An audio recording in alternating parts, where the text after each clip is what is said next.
जय माता दी। शक्ति स्वरूपा माँ ब्रह्मचारिणी को नमो नमः। आज नवरात्र का दूसरा दिन है, यानी कि माँ ब्रह्मचारिणी का दिन है।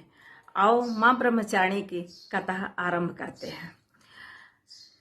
ब्रह्म का मतलब तपस्या और चारिणी का मतलब है आचरण को करने वाली।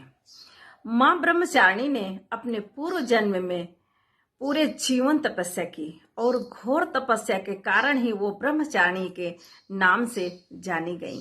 इसलिए ब्रह्मचारिणी को तपस्या, ज्ञान और वैराग्य की देवी माना जाता है। अपने पूर्व जन्म में देवी ब्रह्मचारिणी ने हिमालय की पुत्री के रूप में जन्म लिया और महादेव शिव को पति के रूप में प्राप्त करने के लिए घोर तपस्या की।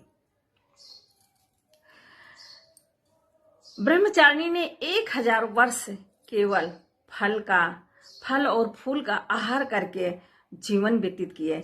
100 वर्षों तक केवल साग खाकर जीवन व्यतीत किए।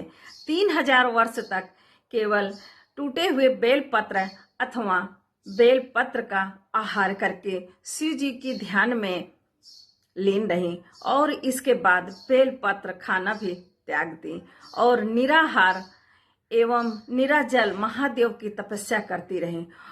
पत्रों का त्याग करने के कारण ही उनका नाम अर्पणा भी पड़ा। जीवन के बहुत से दिन देवी ब्रह्मचारिणी खुले आकाश के नीचे व्यतीत की। इतनी गहन तपस्या से उनका शरीर बहुत दुर्बल हो गया था।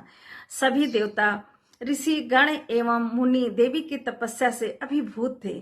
सभी ने देवी के समर्पण की सराहना की और प्रार्थना करते हुए कहा, हे देवी, आज तक इस संसार में किसी ने इतनी कठिन तपस्या नहीं की। ऐसा करने का साहस केवल आप में ही है। आपकी मनोकामना अवश्य पूरी होगी और आप अगले जन्म में चंद्रमौली शिव जी यानी महादेव जी को आपको पति के रूप में जरूर प्राप्त होंगे। कृपा करके आप तपस्या छोड़कर अपने घर लौट जाएं।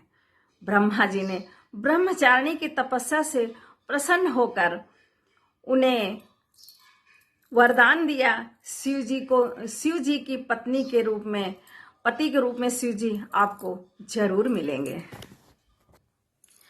और इस प्रकार देवी ने अगले जन्म में शिव जी को अपने पति के रूप में प्राप्त किया। देवी ब्रह्मचारिणी की कथा का सार यह है कि जीवन में कठिनाई के समय अपने पथ से विचलित नहीं होना चाहिए। आप अपने पथ पर अडिग रहेंगे तो सफलता जरूर मिलेगी। लेकिन हाँ, हम मानव माता के बराबरी नहीं कर सकते हैं, लेकिन हाँ, अपने कर्म करने के लिए हम अडिग जरूर रह सकते हैं, क्योंकि भटकाने वाले भी बहुत लोग मिलेंगे। लेकिन आप अपने कर्म से भटकिए नहीं और जो हासिल करना चाहते हैं, जो सफलता आप पाना चाहते हैं, उस सफलता के लिए मेहनत जरूर करें। माता ब्रह्मचारिणी सफलता जरूर देंगी। कथा अगर ब्रह्मचारिणी माता की आपको कैसी लगी, कमेंट करके प्लीज जरूर बताइए। मुझ अज्ञानी को जितना मालूम था उतना मैंने आप लोगों के सामने पेश किया है।